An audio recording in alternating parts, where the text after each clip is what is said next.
Ketse Yasin Durmaz, Adapazarı'ndan geliyorum ve konuşmamı bu demokratikleşme süreci, demokratikleşme paketi bu bağlamda tabanımız, derneklerimiz, STK'larımız ve KAFET çerçevesi bağlamında devam ettirmek istiyorum.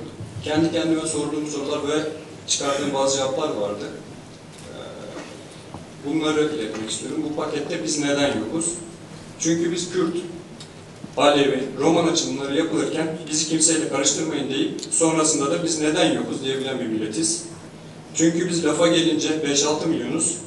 Fakat ana dilde eğitimlere çocuklarımızı göndermeye gelince 10-15 kişiyiz. Çünkü biz neredeyse her ilde olan derneklerine ayda 5-10 lira verip üye olmayı para edinmek sayan bir milletiz. Çünkü biz UNESCO'nun kaybolmakta olan diller atlasında gösterdiği Adigece ve Abazaca kurslarına 3-5 kişinin katıldığı bir milletiz. Çünkü biz dernekçiliği sadece dans ekibi çıkarmak sayan bir milletiz.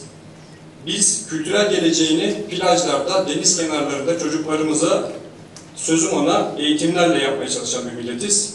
Çünkü biz Gönen, Manyas, Çerkez sürgünlerini unutmuş, biz hala Çerkezeten meselesinde takılıp kalmış, biz Cumhuriyet yıllarındaki Düzce'de ortaokulun neden kapatıldığını bilmeyen, çünkü biz vatandaş Türkçe konuşanların dili unutturulmuş, çünkü biz tek parti döneminin yıkılışına kadar kendisiyle alakalı tek bir doküman çıkaramamış, çünkü biz hak aramayı ayıp bilmiş, ihanet saymış bir milletiz.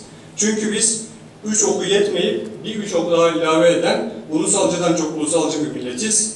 Çünkü biz Çerkez tasfiyelerinin son 11 yılda hız kazandığını göremeyen bir milletiz. Çünkü biz yaşadığı bu topraklarda kör gözlerine yumruğunu sıkıp sağ kulaklara bizi tanıyın diye haykıran bir milletiz.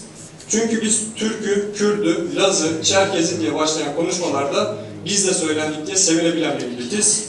Çünkü biz yaşasın hakların kardeşliği deyip kendi öz kardeşleriyle üvey düşmüş, 40'a bölünmüş bir milletiz. Çünkü biz meydanlarda en çok Çerkez'i toplayanın en Çerkez sayılacağı bir yarışa girişmiş bir milletiz.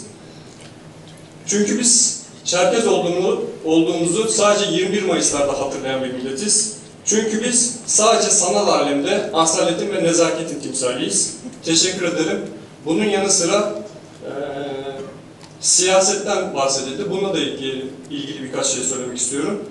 Şimdi ben yaklaşık 3-4 KAFET kongresine, 2 yılda bir gerçekleşen kongresine katılma imkanım oldu. Ve şöyle bir gözlemde bulundum. Yarın göreceğiz. Zaten gelenler de belli kişiler olacak.